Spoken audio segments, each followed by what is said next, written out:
Imagine instead of going online to order your next cell phone case, you could simply find one that you like online and then download the plans and then print it out. Sounds like science fiction, but that's exactly what's happening these days in the manufacturing world. Products are no longer strictly being shipped out of factories. The cutting-edge technology of 3D printers allows you to create what you want, when you want. CBS47's Tony Body shows us how the technology is being used right here in the Valley. This is how we've all lived, printing documents on standard paper. But now it's time to enter another dimension. This is a state-of-the-art 3D printer, a $60,000 machine which is housed here at Blue Dolphin Design and Engineering in Madera. It's important for people to understand that this process is out there and that it's available. Owner Mark Jackson has one of the only 3D printers in the valley that the public can use. It's just a really good tool for people who are trying to either start or further their business or to develop a new product. People from all walks of life come to Jackson with their innovative ideas. We've done work for Sears, we've done work for the Air Force. We try to create their idea. We try to bring it into reality. It comes from being just a thought to something. Here's how it works. Liquid plastic is loaded into the machine, which functions like an inkjet printer. Except this 3D device prints on a flatbed that lowers and lowers, creating layer upon layer of material. After several minutes, sometimes even hours, it generates a prototype or a mold that the customer can hold. There's always a need to hold it in your hand or to use it to see if it performs and does what you expect. Blue Dolphin equips their client with the object as well as the knowledge of how much it will cost to produce. Those are very important things when it comes to writing a business plan. Here at CART in Clovis, students as young as 16 years old are already learning about 3D printing. Let's go inside the classroom and see some of their work. On display are a pair of miniature shoes, figurines, and this moving gizmo. That's my favorite one. There is a wow factor to it. I think it's going to be a wow factor for a while, but a lot of it is practical. We've printed scientific equipment. Brian Emerson teaches this product development and robotics course.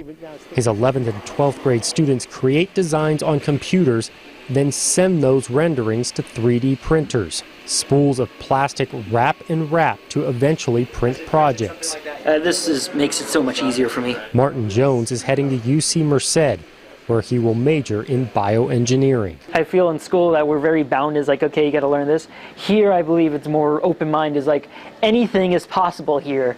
So, and all you're really restricted by is your imagination. And to plant those seeds right now here is very rewarding for me. Emerson actually works closely with Blue Dolphin Design.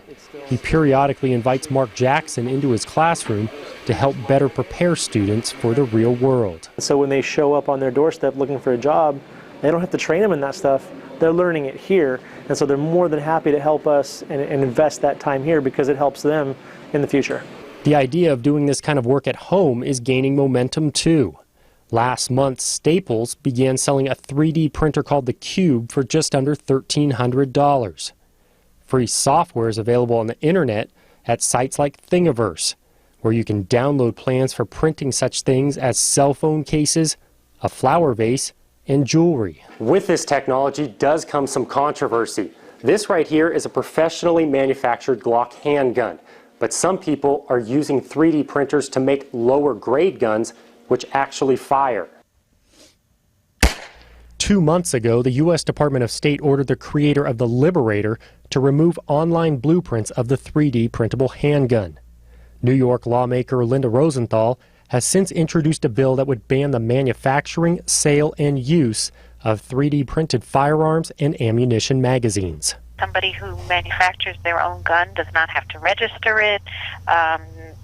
Nobody knows it exists. So for security and public safety reasons, Rosenthal is taking a proactive approach. In many cases, technology leads the law. In this case, I thought that it would be wise, but that the New York State legislature lead on this issue rather than waiting for some tragic accident to happen. This is a disposable gun, basically. It's not something that you're going to go out and, shoot every day. Jacob Belemjian of the firing line in Clovis doesn't think many people will get a 3D printer, make the pieces, and assemble them into a gun in order to commit a crime. That's just too much work.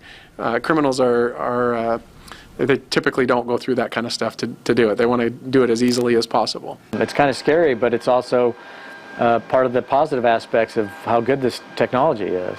Jackson hopes society can focus on how these printers will soon revolutionize industries by producing car parts, surgical implants, even food for astronauts. To stifle that innovation would be a mistake.